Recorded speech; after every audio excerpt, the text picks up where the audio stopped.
उन्नति की सीढ़ी पर चढ़ लो, आगे बढ़ लो।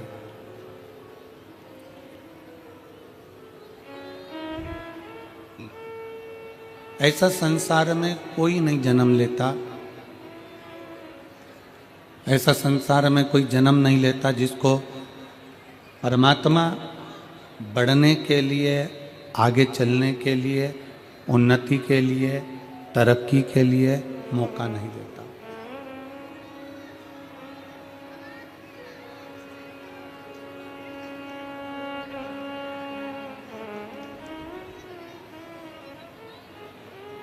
बस शिव महापुराण की कथा कथी है, भगवान शंकर का चरित्र कथा है, शिव तत्व कथा है, शंकर जी की कथा कथी है। शिव महापुराण की कथा वर्णन करती है जो परमात्मा ने मौका दिया है उस मौके का सदुपयोग कर लो।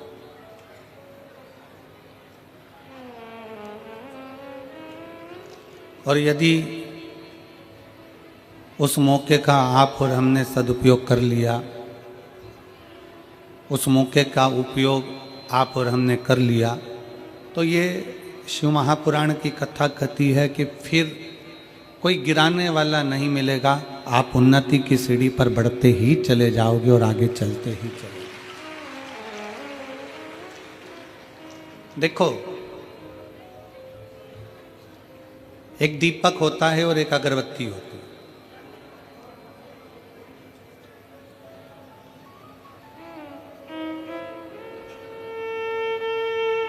दिए में फूंक मारोगे, दिया बुझेगा कि नहीं बुझेगा? बोलो, जम के बोलो जरा। दीपक जलाया तुमने और उसमें फूंक मारी तो बुझेगा कि नहीं बुझेगा? बुझ जाए। और अगरबत्ती जल रही है और उसको फूंक मारोगे तो बुझेगी? जम के बोलो जरा। नहीं बुझेगा। जितनी जितनी फूंक मारोगे उसमें, जितना जितना फूकोगे उसको, उतनी उतनी वो और अच्छी जले।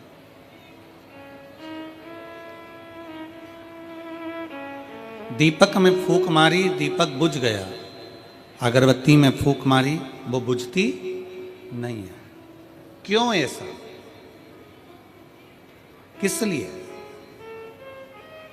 शिव महापुराण की कथा कहती है कि जो दुनिया में सुगंध फैलाता है, जो दुनिया में खुशबू फैलाता है, जो दुनिया को सुगंधित करता है, उसको दुनिया के लोग कितनी भी फूंक मार ले परंतु वो बुझता नहीं है, वो आगे बढ़ता ही है। अगरबत्ती सुगंध दे रही है, अगरबत्ती खुशबू दे रही है।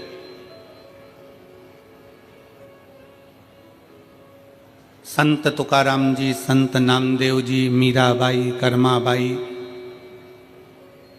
प्रहलाद जी, ध्रुव जी, मुक्ताबाई, रामकृष्ण परमहंस जी, चैतन्य महाप्रभु जी, श्रीमद् वल्लभाचार्य जी, श्री रामानुजाचार्य जी, श्री निम्बारकाचार्य जी, जगतगुरु श्री शंकराचार्य जी,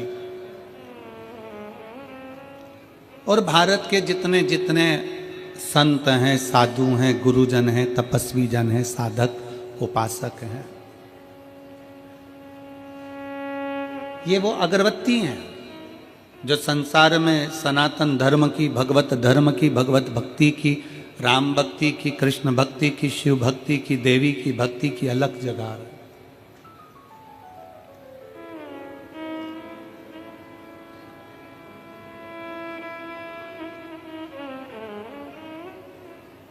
और सुगंध फैलाने वाली अगरबत्ती को कोई फूंक मारकर बुझा नहीं सकता।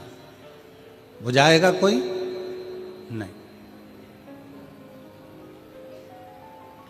सनातन की सुगंध फैलाने वाला हो, भगवत भजन की सुगंध फैलाने वाला हो, सत्कर्म की सुगंध फैलाने वाला हो, उसको कोई बुझा नहीं पाता। शिव महापुराण की कथा कहती है कि आप और हम अपनी जिंदगी में कोई ऐसा कर्म करें, जन्म हुआ है, मृत्यु लोक में आए हो, आप और हमारा जन्म इस संसार सागर में हुआ, कोई कर्म अच्छा ऐसा कर लो आप मत 1 रुपया किसी को दान करो, आप 98 भी किसी को मत दो। उस पैसे का सदुपयोग अपने ऊपर, खुद के ऊपर करो। और अगर पैसा का सदुपयोग अपने ऊपर नहीं कर पा रहे हो तो अपने आसपास पड़ोस में कोई बच्चा शिक्षा ग्रहण करना चाहता है और उसके पास पढ़ने के लिए धन नहीं है, तो प्रयास करना कि उस बच्चे को पढ़ाकर उसकी मंजिल तक पहुंचाने का काम आप करें।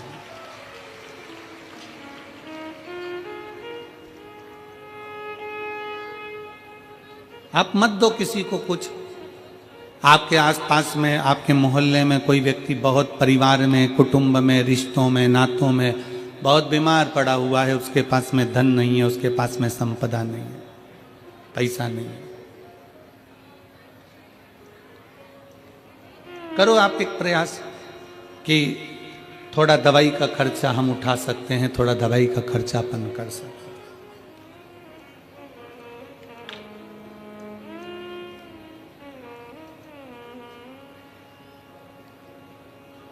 एक मौका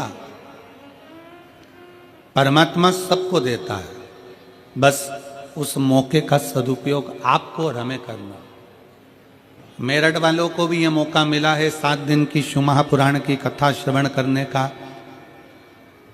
आज 5वां दिन है, कल कथा का 6ठा दिन होगा। कल कथा का 6ठा दिन शिव महापुराण में शिवरात्रि के रूप में रहता है।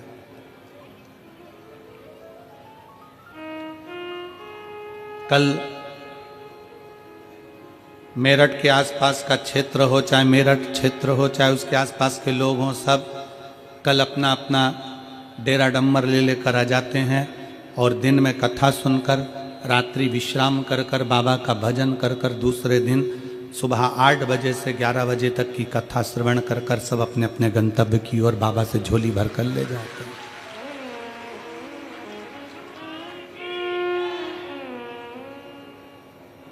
जितने शिव भक्त आपको आज लाखों की संख्या में दिख रहे हैं, इससे दुगने कल नजर आएंगे।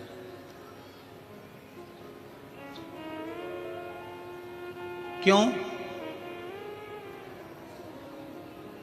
क्योंकि महीने में 1 शिवरात्रि पड़ती है, वर्ष में 12 शिवरात्रि पड़ती है, पर शिव महापुराण की जो शिवरात्रि होती है 7 दिन की कथा में 6ठे दिन की शिवरात्रि, 5 दिन की कथा में 4थे दिन की शिवरात्रि इतनी मूल मानी जाती है कि लोग उस भाव से उस कथा को श्रवण कर कर दूसरे दिन भगवान से झोली भरकर मांग कर अपनी झोली भरकर चले जाते हैं और 3 महीने में फिर कथा के पंडाल में पहुंच जाते हैं। एक मौका देता है भगवान, एक भी।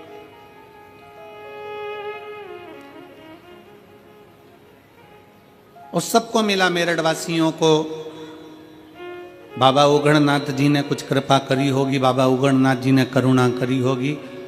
आप सबने उगड़नाथ बाबा को, बेलकेश्वर बाबा को 1 लोटा जल ज़्यादा चढ़ाया होगा, तो उगड़नाथ जी ने आपकी सुन ली और ये शिव पुराण की कथा मेरठ में करवा दी। अब उसने मौका दिया आपको कि यह कथा का रस तत्व ग्रहण करो। और धन्यवाद देता हूं आपकी शिव भक्ति को, प्रणाम करता हूं आपके चरणों को कि इतनी तेज ठंड पड़ने पर, इतनी ठंड पड़ने पर आप लोगों को धन्यवाद देता हूं कि लाखों की संख्या में आप लोग शिव पुराण कथा सुनने के लिए पधारे।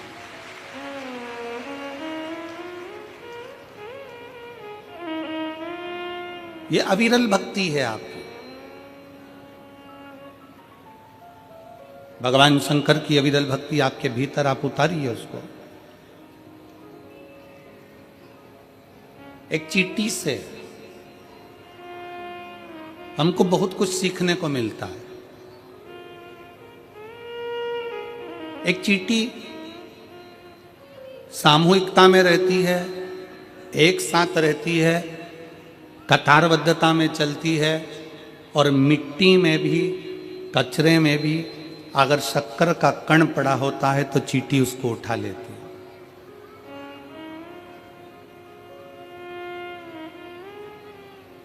एक चींटी पृथ्वी पर रहने वाले मनुष्यों को ये ज्ञान देती है कि चींटी सामूहिकता में रहती है, तो चींटी ये ज्ञान देती है कि आप और हम सब समूहता में रहें। शायद उत्तर प्रदेश शासन के माननीय मुख्यमंत्री जी श्री योगी जी ने एक नारा दिया जनमानस को कि बटोगे तो कटोगे।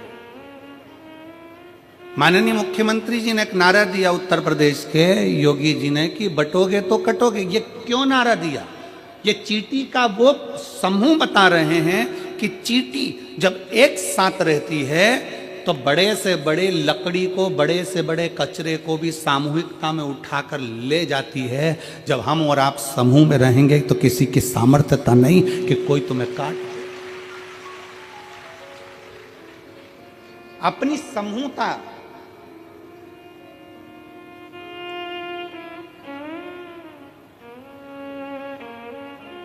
अच्छा हम आपसे पूछे, मेरी जीजियां बैठी हैं, मेरे जीजा बैठे हैं, मेरी माताएं बैठी हैं, मेरे भाई बैठे हैं, बेटियां बेटे बैठे हैं, हम आपसे एक बात पूछते हैं कि पहले घर परिवार बहुत बड़ा होता था, 4-5 मामा चाचा काका बुआ फूफा इतने बड़े होते थे, तो मोहल्ले में किसी की हिम्मत नहीं होती थी कि वो उससे झगड़ा कर ले।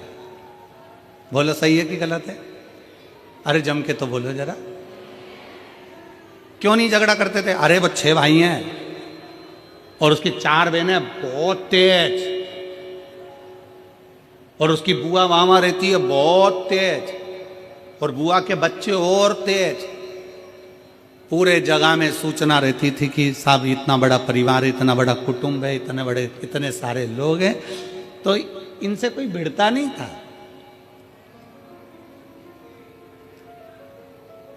आज क्या कहा जा रहा है? आज के जमाने की सोच आप लोगों के सम्मुख में पुराने समय की सोच को आज रखा जा रहा है। एक चींटी हमको ज्ञान उपदेश देती है कि हम सामूहिकता में रहते हैं तो बड़े से बड़ा कार्य कर लेते हैं। एक चींटी हमें ज्ञान देती है कि हम कतारबद्धता में चलते हैं, एक लाइन में एक कतार में चलते हैं। एक चींटी हमको ज्ञान देती है कि कचरे के ढेर में भी शक्कर का टुकड़ा, गुड़ का टुकड़ा पड़ा है तो मैं उठा लेती हूँ और लेकर चल देती हूँ। ये चींटी हमको ज्ञान देती है कि सामूहिकता में रहो, अपनी कतार में चलो, अपनी कतार, अपने धर्म को छोड़कर अन्य कतार में नहीं जाना। और चींटी तीसरी प्रेरणा देती है कि कचरे के ढेर में से भी शक्कर उठा लेती है, कचरे के ढेर में से भी गुड़ उठा लेती है। चींटी ये हमको प्रेरणा देती है कि दुनिया में ढेर सारे लोग मिलेंगे, कोई किसी तरह का मिलेगा, कोई किसी तरह का मिलेगा, कोई किसी तरह का मिलेगा, कोई अपशब्द कहेगा, कोई ताने देगा, कोई गाली देगा, कोई आड़ा टेढ़ा बोलेगा, सब तरह के लोग संसार में मिलेंगे। शिव महापुराण की कथा और चींटी का चरित्र कहता है कि कचरे के ढेर में से शक्कर उठा लो, उसी तरह संसार के लोगों में से जो तुमको अच्छा लगे उसकी अच्छाई को ले लो और उसकी बुराई को वहीं छोड़ दो। आप अच्छाई ग्रहण करो ना, हम अच्छा तो ले ही नहीं पा रहे।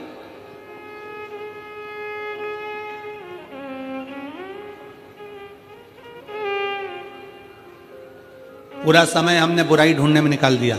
जैसे शादी का काम आया, पत्रिका लिखने का समय आता है और शादी की पत्रिका लिखाती है, और जितने लोग पत्रिका लिखने बैठते हैं वो आपस में चर्चा करते हैं।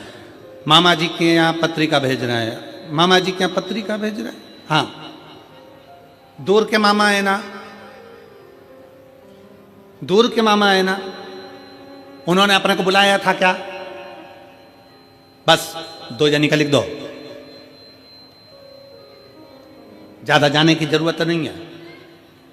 अब उनकी बुराइयां ढूंढना चालू करें, मामा जी ने ऐसा कर दिया, काका जी ने ऐसा कर दिया, बुआ जी ने ऐसा कर दिया, फूफा जी ने ऐसा कर दिया। जितने लोग बैठे हैं, जितनी देर पत्रिका लिख रहे हैं उतनी देर उसमें से बुराइयां बुराइयां बुराइयां बुराइयां छाटी गई। पत्रिका लिखते समय गणेश जी की पत्रिका लिख रहे हो, बेटे के ब्याह की पत्रिका लिख रहे हो, घर में बेटी के ब्याह की पत्रिका लिख रहे हो, घर में मंगल शकुन हो रहा है, मंगल साज सज रहे हैं। प्रयास ये करो कि पत्रिका लिखते समय ये करा जाए कि कितना भी बुरा व्यक्ति हो उसकी अच्छाई को ढूंढा जाए, जिससे हमारे घर में बेटी आए, हमारे घर में बहू आए, हमारे घर में जो परिवार बढ़े वो अच्छाई देखकर बढ़े।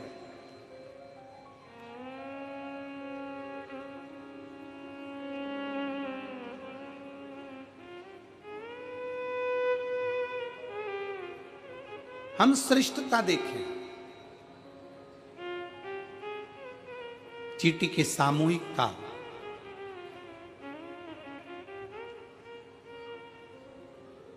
चलो और सरल भाषा में समझ लो, एक चींटी झुंड में बहुत सारी चींटी है, उस पे तुम लात रखोगे क्या? जम के बोलो जरा जल्दी से, नहीं। और वो झुंड की चींटी में से एक चींटी अलग निकल गई, बाहर चली गई, साइड में चली गई, और वो तुम्हारे पांव के नीचे आके मर गई। अकेली थी, बट गई, कट गई, अकेली थी। माननीय सांसद महोदय बैठे हैं और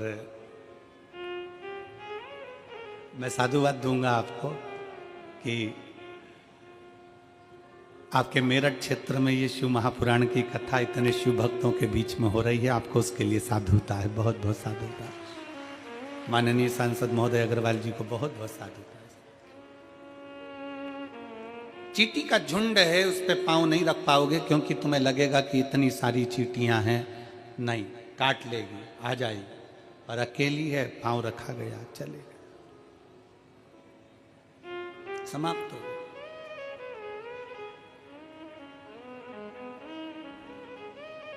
घर में रहो, परिवार में रहो, कुटुंब में रहो, रिश्तों में रहो, एक सामूहिकता के साथ हो, सामूहिकता।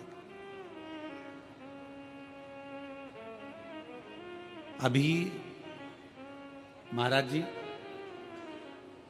पूरे भारत की ही नहीं, हम विदेश तक की कहेंगे, जो मेरी बहुएं, बेटियां और माताएं सीरियल देखती थी ना, जो टाइम मिल जाता था उस टाइम में, महाराज जी आज की ये स्थिति है कि किसी घर में सीरियल चले ना चले पर शिव महापुराण की कथा जरूर चलती है। ये शिव कथा, पहले लोगों को सीरियल का इंतजार रहता था कि सीरियल आएगा, उसमें ये बोलेगी, उसमें वो बोलेगी, इसमें ये होगा, उसमें वो होगा, पर अब लोगों को इंतजार रहता है शिव महापुराण की कथा कहाँ से आ रही है, सुनना। कितने साल से सुन रहे हैं, ये मेरी माताएं बैठी है, कोई को 5 साल, कोई 10 साल, कोई 8 साल, कोई 7 साल, कोई 6 साल, कोई 4 साल, सबको सुनते सुनते हो गए। उसके बाद भी उनके अंदर इतनी ऊर्जा, इतनी एनर्जी, उनके अंदर ऐसी ज्योति शंकर भगवान ने ऐसी भर दी है कि वो हर पंडाल में पहुंचने की कामना करती हैं कि बाबा हमको कथा के पंडाल में पहुंचा। अब जिनके पांव में तकलीफ हो रही हो, घुटने में तकलीफ हो रही, आज हमको बहुत अच्छा लग रहा है। ईमानदारी की बात बताएं, किस चीज के लिए? ये बीच वाले जितने बैठे हैं ना, सब कुर्सी से नीचे है।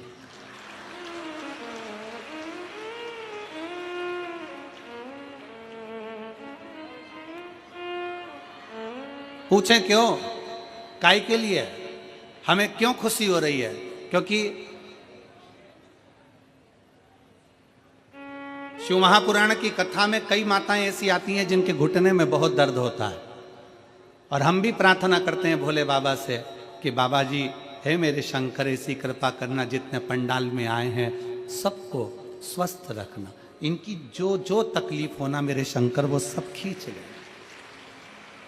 अब आज जितनी नीचे बैठी है ना, इनको देखकर इसलिए प्रसन्नता हो रही है क्योंकि मेरे बाबा ने आज इतने सारों का घुटना एक साथ ठीक कर दिया।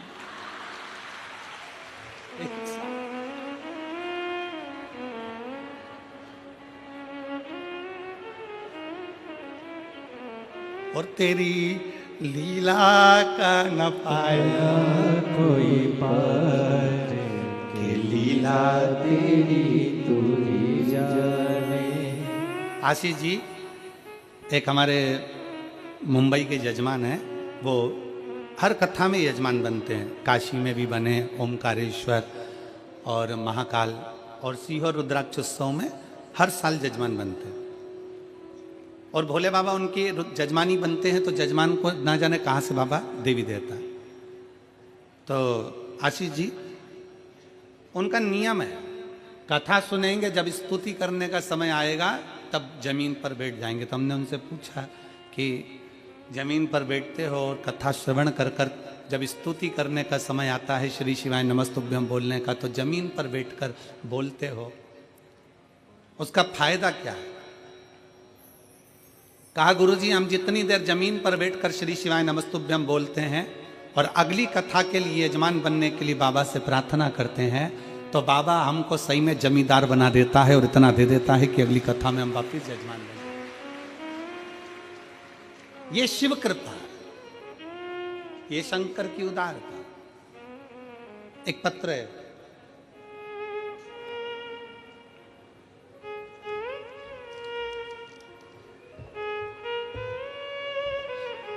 मैं दुजाना निवासी सुनीता शर्मा, गौतम बुद्ध नगर, ग्रेटर नोएडा से हूँ। कहीं बैठी हों तो हाथ हिला सकती हैं। मैं दुजाना निवासी सुनीता शर्मा, गौतम बुद्ध नगर, पत्र को आप लोग एलईडी पर पढ़ सकते हैं, गौतम बुद्ध नगर, ग्रेटर नोएडा से हूँ। गुरुजी, मैं आपकी कथा 2021 से सुन रही हूँ। अगर कहीं बैठी हों और आई हों, बच्चे को लाई हों तो लेकर आ सकती हूँ व्यासपीठ पर। आपकी कथा 2021 से सुन रही हूँ। एक लोटे जल का क्या वर्णन करूं गुरुदेव। शादी को 19 वर्ष निकल चुके थे और 19 वर्ष से कोई संतान नहीं थी। सभी डॉक्टरों को दिखाया पर कोई लाभ नहीं हुआ। फिर आपकी कथा ग्रेटर नोएडा के उमा पब्लिक स्कूल में आयोजित हुई। वहाँ रोज कथा सुनने गई और बाबा से अर्जी लगाती, बैठती और बाबा से विनय करती, बाबा तूने सबकी झोली भरी है तो मेरी भी तो भरो। बाबा, मैंने सुना है कि पंडाल में बैठकर कथा श्रवण करने वाले की झोली तू भरता जरूर है, मुझ में क्या कमी रह गई। ग्रेटर नोएडा की कथा में बाबा से 5 दिन कथा के पंडाल में विनय करी और 19 वर्ष के बाद बाबा ने मेरे को संतान दी। मैं बाबा को प्रणाम करने के लिए 19 वर्ष के बाद मेरे घर में संतान की प्राप्ति हुई। शादी के बाद लोग इंतजार करते हैं 1 साल, 2 साल, 3 साल, 4 साल, 5 साल, 6 साल, 7 साल की शादी के बाद संतान होगी। 8 साल, 9 साल, 10 साल, 11 साल। जिसके यहाँ पर 4 साल, 3 साल शादी के बाद संतान नहीं होती, उसको बेचैनी होने लगती है कि संतान क्यों नहीं।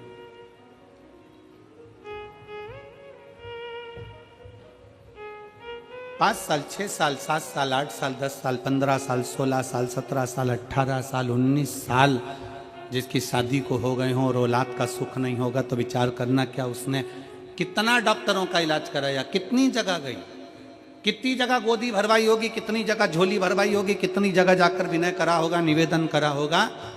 पर उस बहन ने लिखा कि मैंने ग्रेटर नोएडा की कथा उमा पब्लिक स्कूल के उस प्रांगण में बैठकर सुनी और बाबा से कहा तूने सबकी झोली भरी तो मेरी भी भर देना।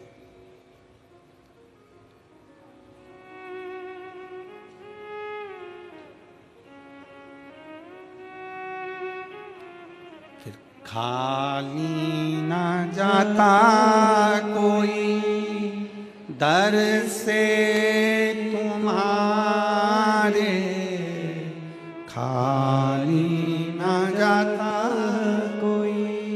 दर से तुम्हारे, मैं भी खड़ी हूँ नन्ही बाहें पसारे, अपने हृदय से लगा लो, लगा लो, गिरा जा रहा हूँ उठा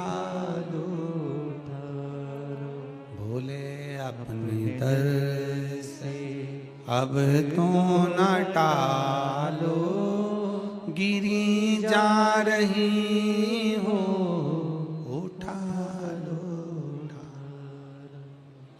आप जिस भाव से भगवान से प्रार्थना करते हो, जिस हृदय से शिव से अपने मन की बात करते हो। इस कथा में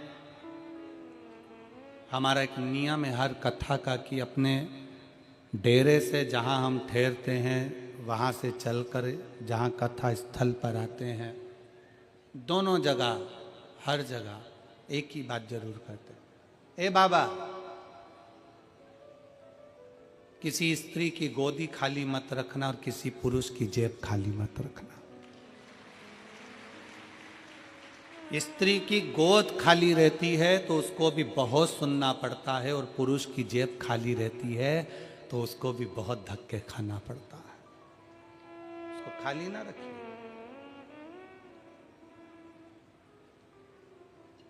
जिसके पास में धन नहीं होता ना, जिसके पास में पैसा नहीं होता, धन नहीं होता, वैभव नहीं होता, थोड़ी संपदा नहीं होती, उससे पूछो कि उसकी दशा क्या होती है। अपने भी साथ छोड़ देते हैं, अपने भी पीछे हट जाते हैं। धन के साथी हजारों हैं, धन नहीं तो कोई नहीं। सुख के साथी हजारों हैं, जब दुख पड़ा तब कोई नहीं। वाहवारी दुनिया मतलब की दुनिया में किसी का कोई नहीं।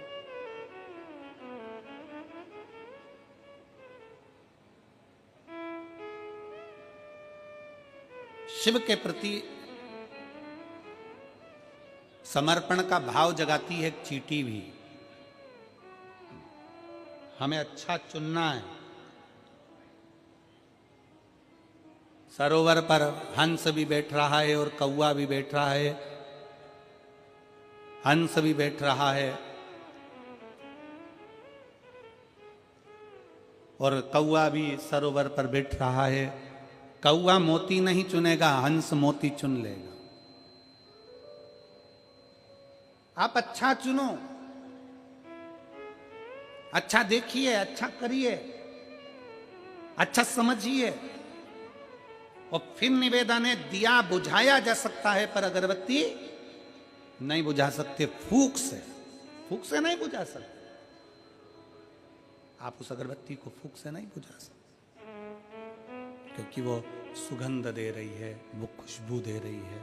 उसकी सुगंध चारों तरफ है, उसकी खुशबू चारों तरफ है। भारत के जितने संत हुए, साधु हुए, सन्यासी हुए, तपस्वी हुए, साधक हुए, उपासक हुए, इन्होंने करा क्या? इन्होंने सुगंध फैलाई।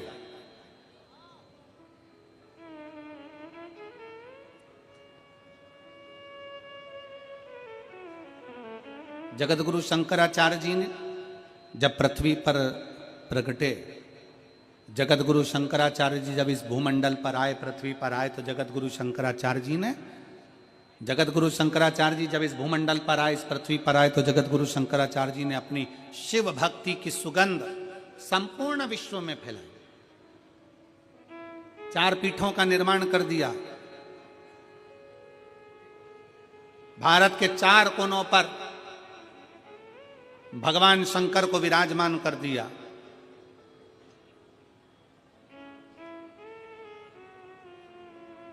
कहीं रामेश्वर है, कहीं सोमनाथ है, कहीं केदारनाथ है, कहीं स्वयं मेरा शिव महाबलेश्वर के रूप में विराजमान है।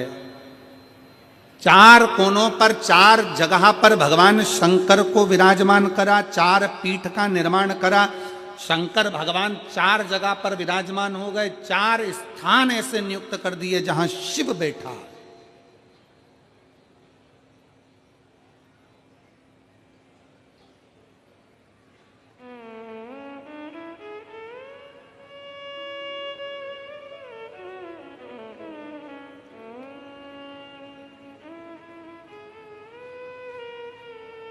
कई लोग जो बोलने वाले होते हैं ना, बड़े अपशब्दों के साथ में बोल जाते हैं कि आने वाले समय में हम अपना वर्चस्व फैलाएंगे, भारत को हम अपना कर लेंगे। शिव महापुराण की कथा कहती है, जिस भारत की बॉर्डर पर जिस भारत की रक्षा करने के लिए त्रिशूल लेकर त्रिपुंडधारी बैठा हो, उस भारत का बाल बांका नहीं हो सकता।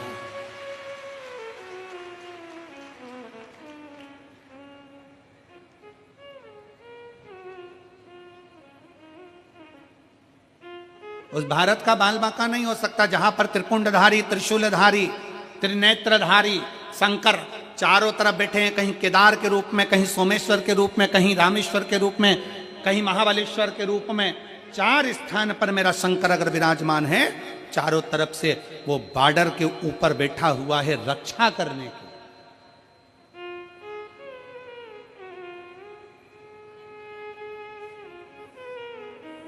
वो तो कहीं कहीं के होते हैं जो शब्दों का खेल कुछ घुमा कर कहना चाहते। एक व्यक्ति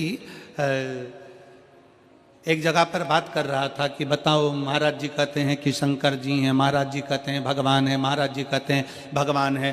शंकर जी को एक लोटा जल चढ़ाओ, शिव जी के मंदिर जाओ, भगवान की भक्ति करो, भगवान की उपासना करो, भगवान की विरल भक्ति को धारण करो, भगवत भजन करो।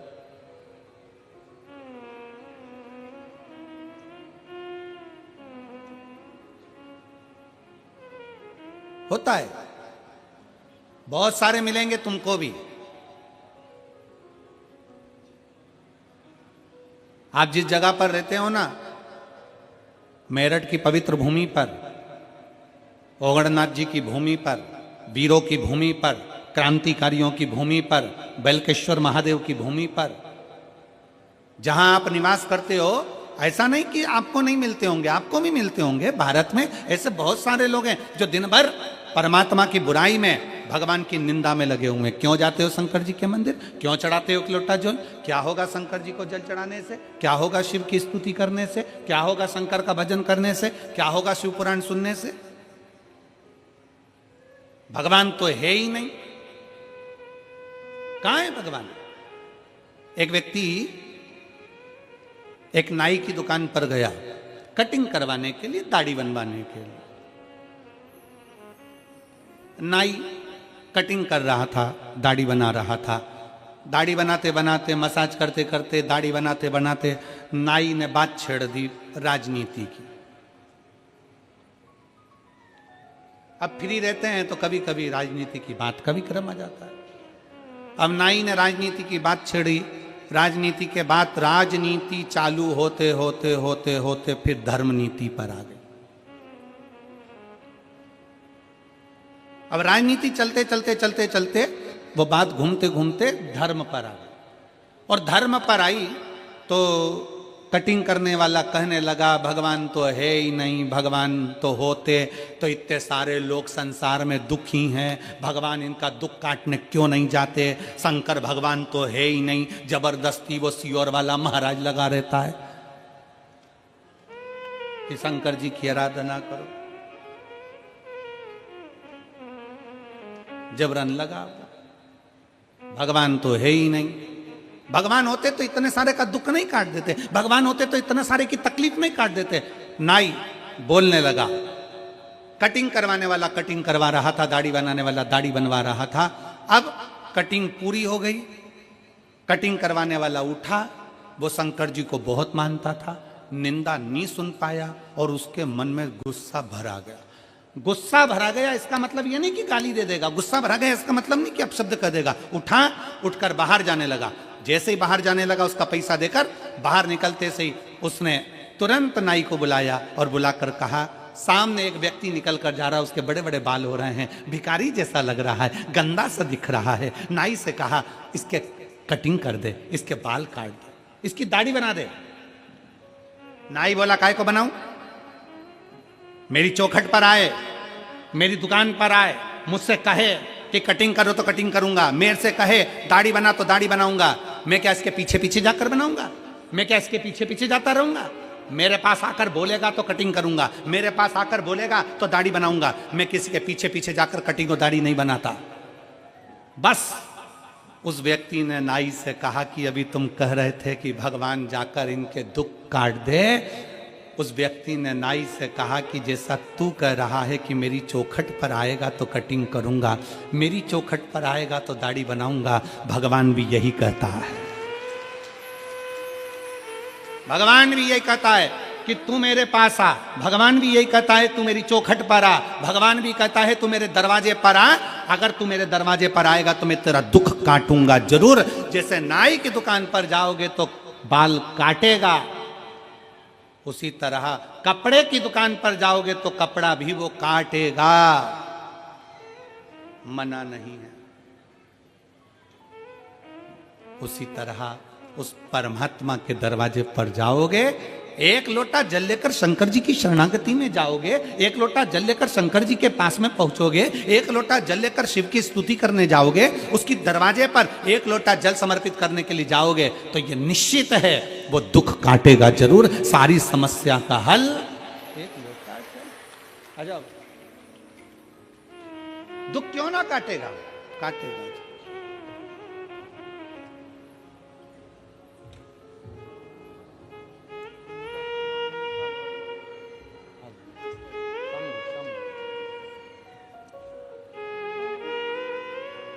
सुनीता जी शर्मा गौतम बुद्ध नगर ग्रेटर नोएडा से आई हैं। 19 साल के बाद संतान की प्राप्ति हुई है। 19 साल के।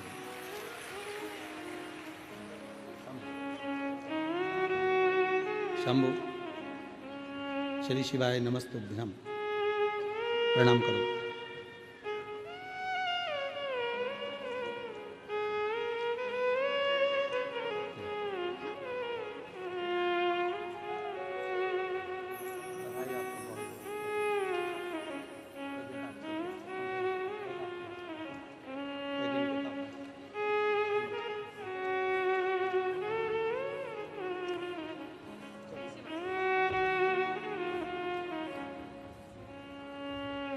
उन्नीस वर्ष के बाद संतान की प्राप्ति हुई। एक बार जोरदार ताली बजाकर स्वागत, वंदन, अभिनंदन। शिव तत्व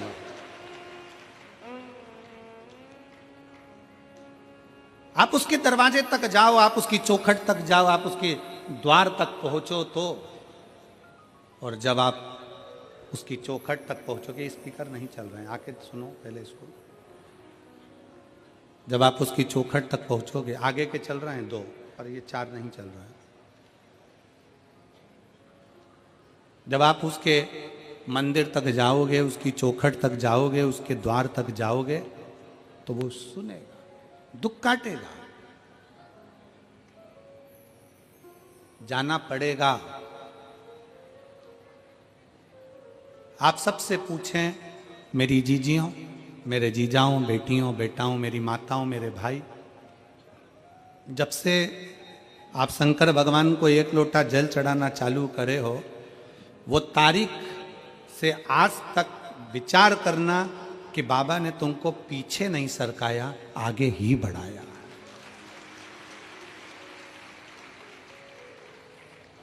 तुम्हें पीछे नहीं सरकाया, बाबा ने तुमको आगे ही बढ़ाया, नजदीक लेकर आए, अपने करीब लेकर आए। और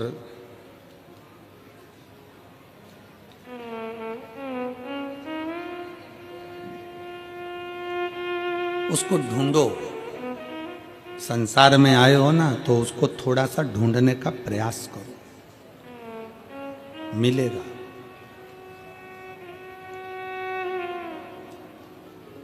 जिस दिन कथा सुनने को ना मिले, जिस दिन शंकर जी के मंदिर में एक लोटा जल चढ़ाने नहीं जा पाओ, और तुम्हारे दिल में अगर बेचैनी हो, तो समझ लेना कि तुम शंकर की बेटी और बेटे हो गए, तुम शिव के बेटे। क्योंकि उससे मिले बिना तो एक क्षण नहीं रह पाता, एक क्षण।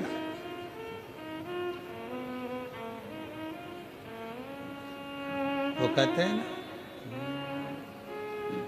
फूलों की कलियों में, काशी की गलियों में, तेरे बिना कुछ कहीं ना।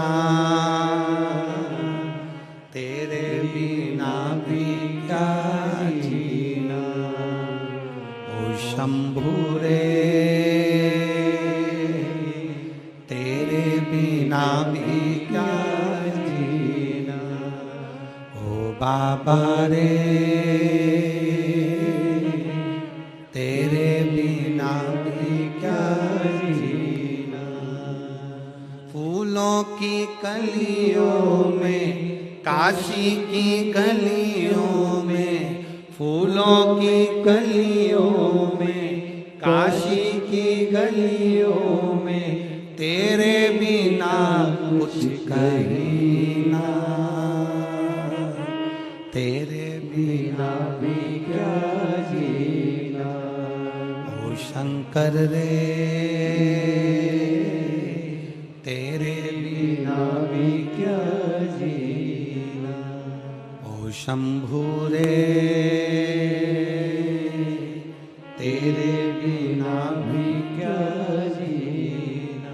शंकर के बिना जिस दिन तुम जल चढ़ाने नहीं जा सकी, जिस दिन तुमने मोबाइल पर या टीवी पर कथा नहीं सुनी, उस दिन तुम्हारे मन में अगर बेचैनी हो रही है, मंदिर जाने की तड़प उत्पन्न हो रही है, जिस दिन तुम्हारे भीतर भगवान से मिलन की तड़प उत्पन्न हो रही है, समझ लेना कि तुम शंकर की बेटी और बेटे बन गए हो। उसके बिना तुम रह नहीं पा रहे हो, उसके बिना तुम रह नहीं पा रहे हो।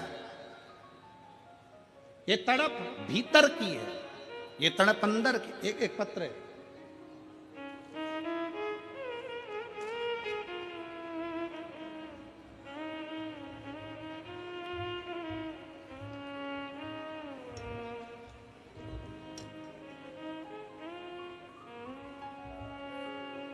मैं निशु कुमार जिला हापुड़ का रहने वाला हूं। कहीं बैठे हो निशु कुमार हापुड़ से, तो एक बेलपत्र लेने के लिए आ सकते हो, हाथ हिला सकते हो। मैं निशु कुमार जिला हापुड़ से रहने वाला हूं। मैं बाबा को पत्र के माध्यम से बताना चाहता हूं कि ग्रेजुएशन करने के बाद पहला कंपटीशन ग्राम पंचायत अधिकारी का 2018 में दिया।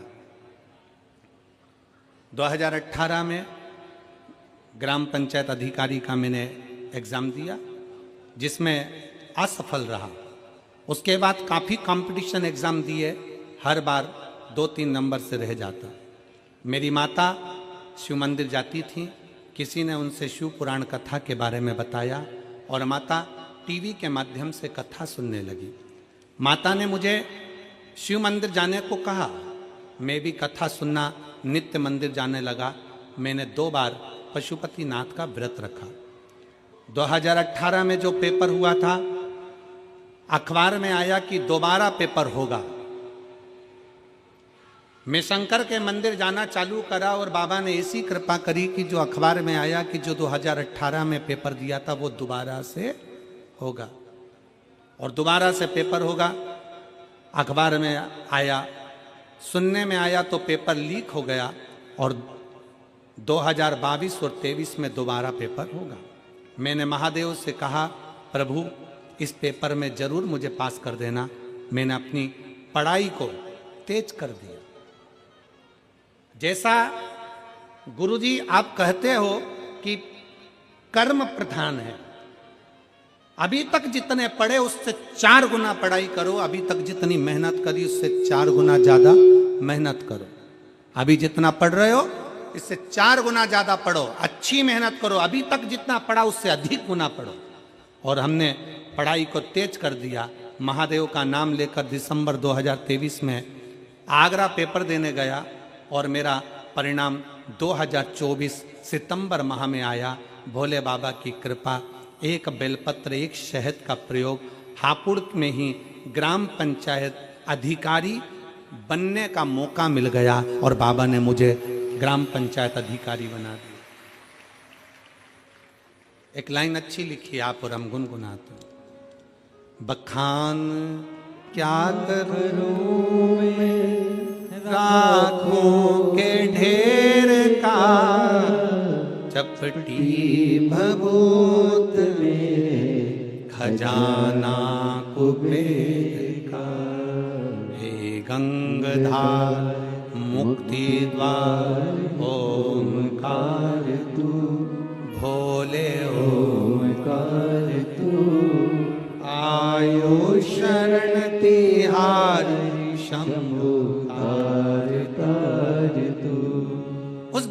अपनी माता के कहने पर शिव महापुराण पर भरोसा कर कर अपनी विद्या को 4 गुना बढ़ाया, अपने कर्म को 4 गुना बढ़ाया, अपने अध्ययन को 4 गुना बढ़ाया।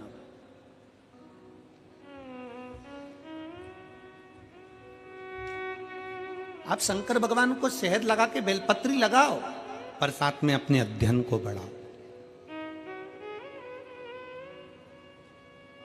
दुनिया के लोगों ने बेलपत्री और शहद को हंसी के पात्र में लिया, पर उनसे पूछो जो शहद और बेलपत्री लगाकर अपने विद्याध्ययन को जो प्रबल कर कर जाते हैं, तो बाबा कितनी कृपा करता है। पहले दुनिया के लोगों ने हंसी में लिया कि 1 लोटा जल सारी समस्या का हल, ये क्या हो सकता है? पर ये इतने इतने पत्र जो नीचे भरे पड़े हैं, पत्रों की कोई संख्या कम है हापुड़ नगर में? जरा देखे,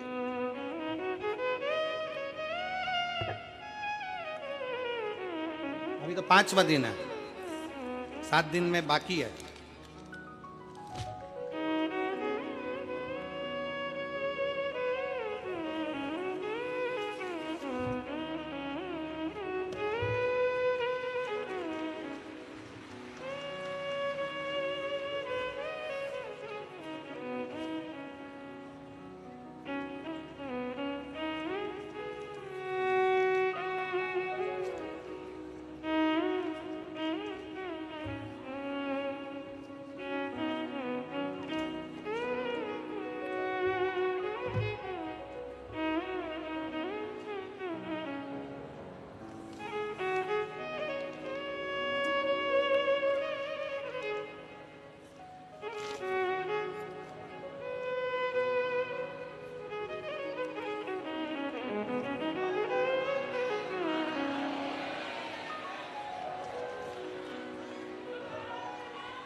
ये 5 दिन के हैं, अभी साइड में और पीछे और रखे हुए हैं। इसमें विश्वास है शंकर के प्रति, इसमें सियोर वाला महाराज कुछ नहीं करा, प्रदीप मिश्रा की सामर्थ्यता नहीं कि कुछ कर दे, करता 1 लोटा जल और सारी समस्या का हल वो करता है। इसमें किसी की सामर्थ्यता नहीं है, इसमें किसी की सामर्थ्यता नहीं हो सकती कि कोई कुछ कर ले। इन पत्रों में हजारों भक्तों का, शिव भक्तों का एक विश्वास जुड़ा हुआ है। इन पत्रों में हजारों शंकर के भक्तों का एक विश्वास दड़ी बनकर विराजमान, और इतना आस और विश्वास से कहते हैं कि आप लोग भी कथा के पंडाल में बैठकर शिव महापुराण की कथा सुन रहे हो, 3 महीने में ये विश्वास है हमारा शंकर के प्रति कि आपका भी पत्र किसी व्यासपीठ पर जरूर पहुंचेगा। वो खाली नहीं छोड़ता, उसका नियम ही यही है कि कोई आया है, और सीधी सीधी बात है, तुम किसी के यहाँ गए हो, कोई पहचान वाले के यहाँ शादी में गए हो तो लिफाफा दोगे, और रिश्तेदारी है तुम्हारी उस शादी में, तो वो विदाई भी तुमको देगा, साड़ी देगा, लिफाफा देगा। मामा जी क्या गए हो, भांजी आई है, कुछ तो देना ही पड़ेगा, बेटी आई है, कुछ तो देना ही पड़ेगा। अपने मायके में शादी में जाते हो तो मायके से कुछ देते कि नहीं देते? बोलो ईमानदारी की बात बोलो, देते कि नहीं देते? तो तुम अपने बाप के घर में जाते हो तो बाप विदाई जरूर देता है, तो शिव महापुराण में आते हो तो शंकर विदाई जरूर देता है।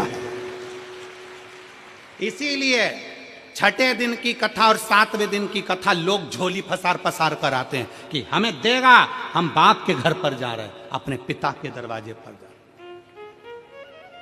इसलिए 6ठा और 7वां दिन लोग झोली पसार कर मांगने के लिए आते हैं कि बाप खाली नहीं छोड़।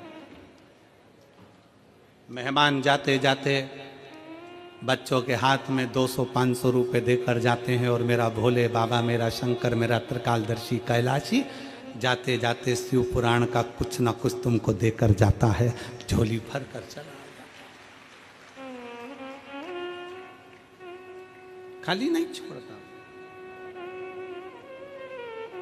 फूलों की कलियों में, काशी की गलियों में, फूलों की गलियों में काशी की गलियों में तेरे बिना कुछ कहीं ना, तेरे बिना भी क्या जीना। ओ बाबा रे तेरे बिना भी क्या जीना। ओ शंभू रे तेरे बिना भी क्या जीना। जिस दिन मंदिर जाते जाते एक दिन नहीं जा पाए और अंदर से बेचैनी हो जाए, कथा सुनते सुनते एक दिन की कथा ना मिले, अपने मेरठ में कथा हो रही है और आस पास 50-100 किलोमीटर की दूरी पर रह रहे हो और जाने के लिए मन आतुर हो रहा है, मैं भी मेरठ जाऊं कथा सुनने के लिए। समझ लेना कि तुम बाप की बेटी हो, बाप के बेटे हो, शंकर की बेटी हो, शंकर के बेटे हो। अंदर से बेचैनी हो रही मिलन, वो कहे शिव से मिलन की आस बड़ी है।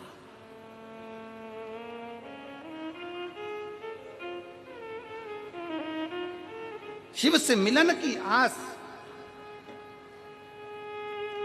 विश्वास की प्रबलता बड़ी है।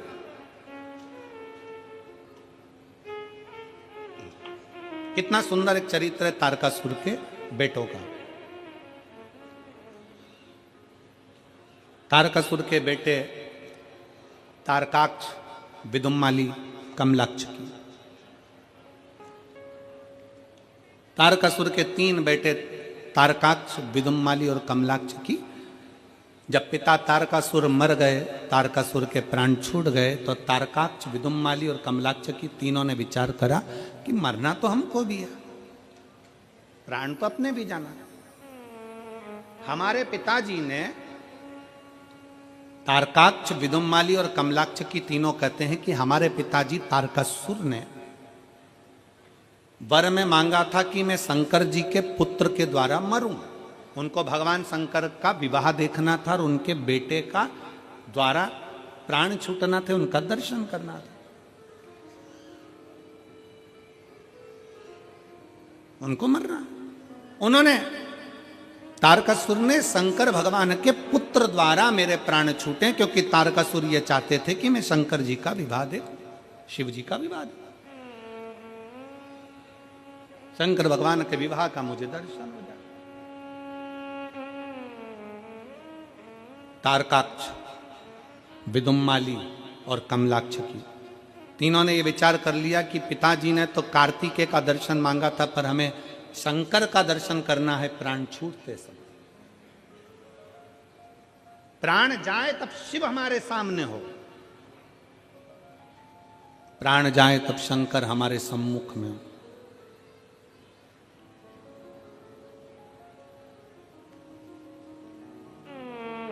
कई माताएं अपने अपने भजनों में उसको गाती रहती हैं कि भजन करता छूटे जी मारा प्राण, ओ जी मारा सांवरी।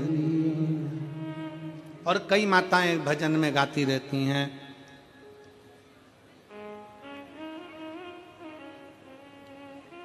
गंगा जी का तट हो, यमुना का बंसी बट हो, मेरा सांवरा निकट हो, जब प्राण तन से छूटे।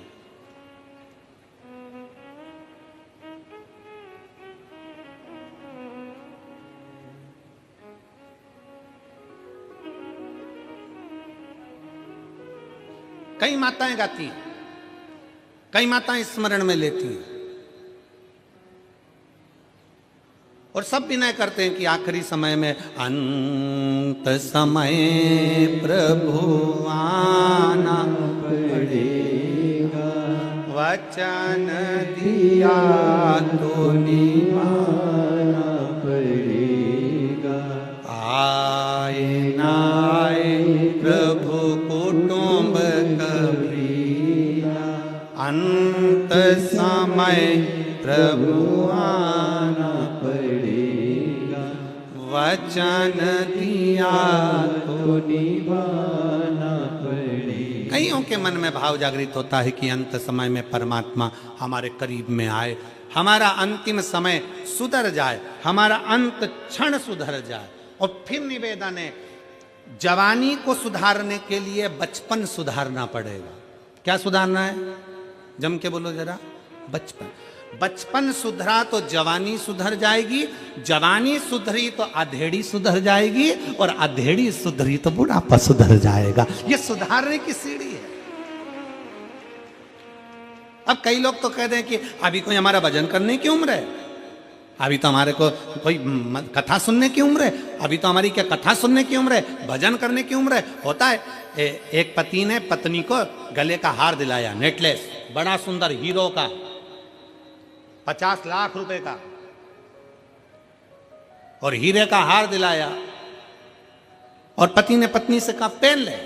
पत्नी बोली अभी नहीं पहनूंगी।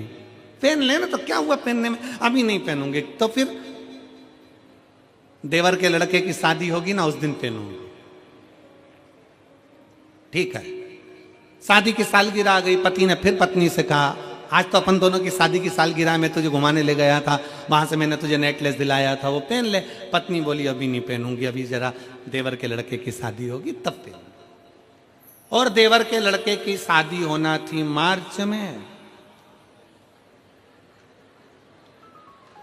और जनवरी में निपट गई।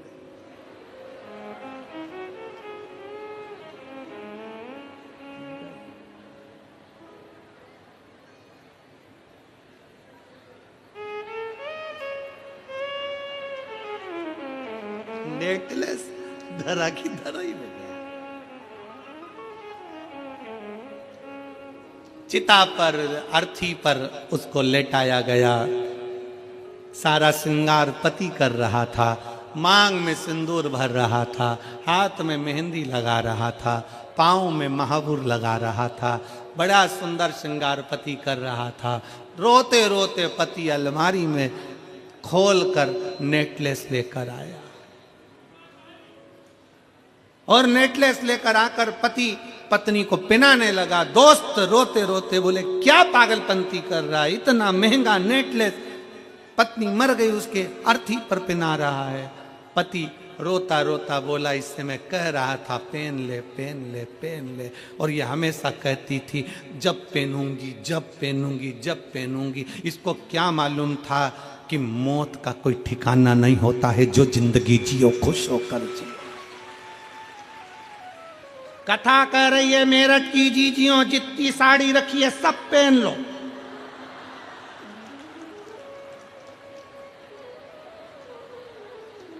जीवन का किसको ठिकाना।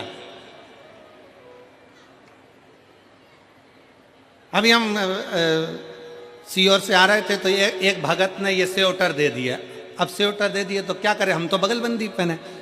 अब वो 3 बार फोन करा आशीष जी को, तो गुरु जी को बोलो ना स्वेटर नहीं पहना है, अब दिया है पहन लो। कितनी अच्छी अच्छी साड़ियां तुम्हारे पति दिलवाए, तुम्हारे पास में मायके से मिली, यहां से मिली, वहां से, और सब तैयारी में बैठी है। सारी साड़ियों में फाल लगी है, पीको लगी है, सब मैचिंग का सब रखा है, पर अलमारी में रखी है। कई बार तो अलमारी खोलती है तो साड़ी ऊपर से गिरती है, वो कहती है पहनो। साड़ी भी कहती है पहनो, मैं फ्री पड़ी हूं, कब पहनोगी, ऊपर से गिर रही है नीचे तो नहीं पहने। और फिर एक दिन अगर अपन चले गए और जितनी साड़ियां थी बहुओं ने सब बांट ली, और ऊपर जाते जाते अपन यमराज से कह रहे वंस मोर, एक बार फिर छोड़, वंस एक बार फिर छोड़। यमराज के नी छोड़ सकता, इतने में ऊपर जाते जाती बोली मैंने नीले कलर की नी पहनी, तो छोड़ छोड़ सकता, छोड़ क्या छोड़ेगा।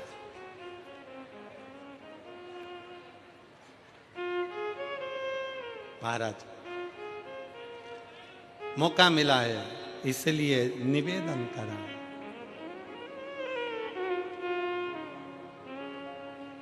इसलिए निवेदन करा। अपनी किस्मत का ताला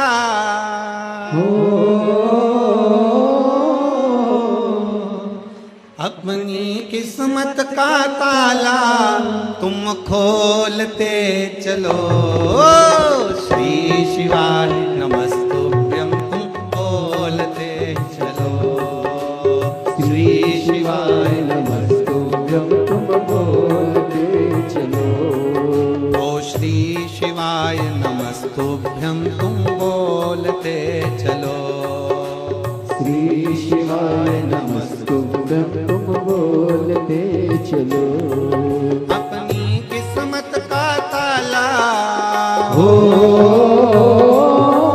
अपनी किस्मत का ताला तुम खोलते चलो। श्री शिवाय नमस्तुभ्यं तुम बोलते चलो। श्री शिवाय नमस्तुभ्यं तुम बोलते चलो। श्री शिवाय नमस्तुभ्यं तुम बोलते चलो। श्री शिवाय नमस्तुभ्यं तुम बोलते चलो। बड़े प्रेम से दोनों हाथों से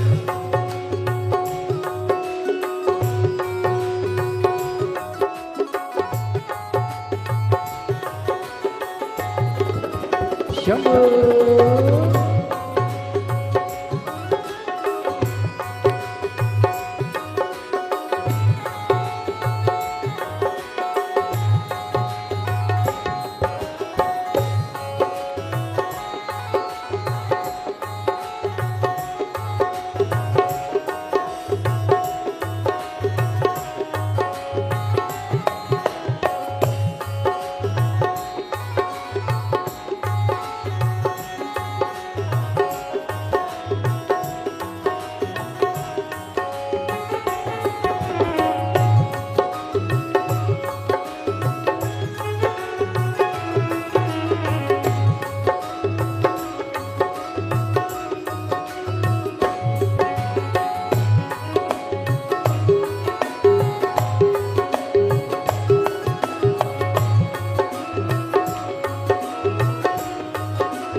जय हो।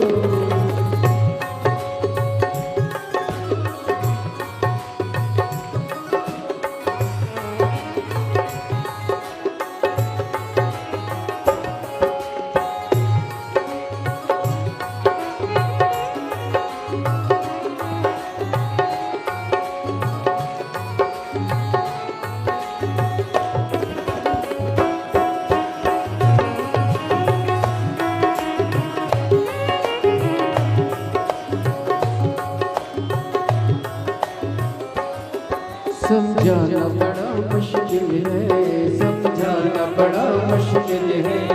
आखिर वो दर्द दिल है, आखिर वो दर्द दिल है। समझाना बड़ा मुश्किल है, समझाना बड़ा मुश्किल है। आखिर वो दर्द दिल है, आखिर वो दर्द दिल है। सच्चा दरबार लगाए ये भोले की महफिल है। सच्चा दरबार लगाए ये भोले की महफिल है। सच्चा दरबार लगाए ये भोले की महफिल है।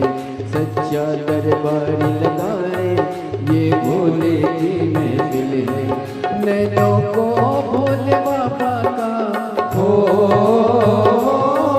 नैनों को काशी वाले का हो,